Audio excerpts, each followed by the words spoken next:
以現代風木質色調作為色彩主軸。客飯廳採用開放式格局設計，令落地窗嘅充分採光能夠優雅延伸至整個公共空間，令明朗愜意嘅光線自由穿梭於空間之中，糅合暖目，襯托出大自然嘅放鬆情韻。封閉式櫃體其實就係引用系統櫃嘅概念所規劃嘅系統電視櫃，透過門片將收納空間遮掩，就算擺放再多物品，視覺都唔會變得雜亂，更能將視線聚焦響電視上，有更好嘅視聽體驗，亦唔使擔心物品跌落嘅意外，適合屋企有小朋友而且喜歡極簡風格嘅屋主選擇。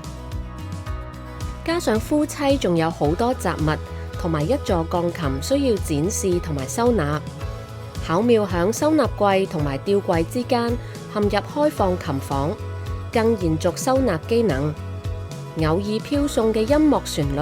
令家居空間增添人文氣質。屋主有聘請工人嘅需求，所以特別預留咗工人房，打造咗一張簡約嘅雙層床，處處蘊藏收納機能，可以擺放行李同埋雜物。至於主人房空間，則延續公共空間嘅暖木色調，以及簡約風格嘅家具選擇，醞釀出舒適放鬆嘅居家氣氛。床頭有大容量收納架，兼具收藏同埋展示機能嘅櫃體，可以俾屋主擺放紀念品同埋裝飾。將衣櫃按照唔同衣物收納需求，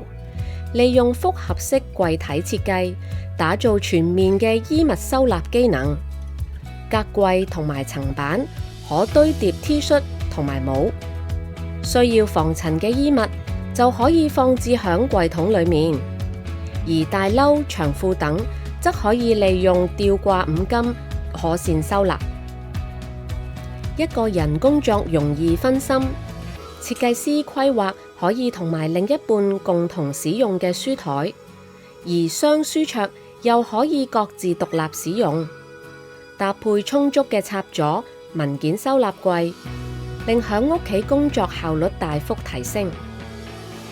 尺數細嘅浴室，洗手台下面設計成半開放規劃，使用上更具實用性，視覺亦可以達到極簡通透嘅效果。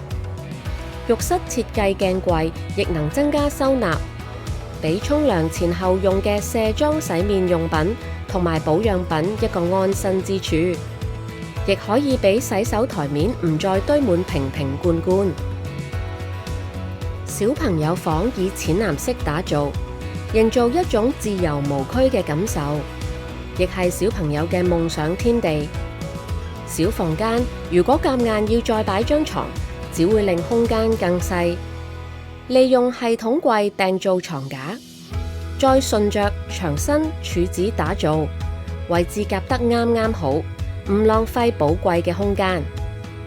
床組下方同埋床頭為收納區，可以收納小朋友嘅衣物同埋兒童用具或玩具，再配置書台同埋吊櫃，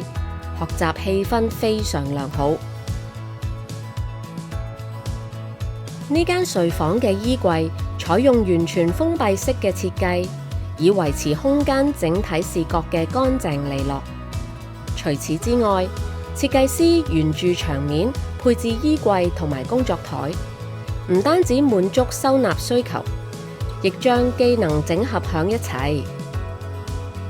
木系廚房係療癒風常見嘅搭配色系，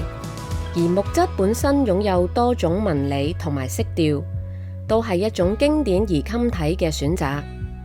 透過唔同嘅材質同埋配件搭配，就能創造別致嘅經典木質風格。另外，以 L 字形同埋一字形打造，擁有大量嘅收納機能，能擺放各種料理機器。家中多人同時下廚時，走動都十分流暢。普通浴室嘅鏡通常同洗手台嘅尺寸互相呼應，限制咗放大浴室視覺嘅可能。設計師巧妙將鏡面嘅尺寸放大，唔單止營造出寬敞開放嘅感覺，鏡面裏面仲增添儲物功能，收納容量同時倍增。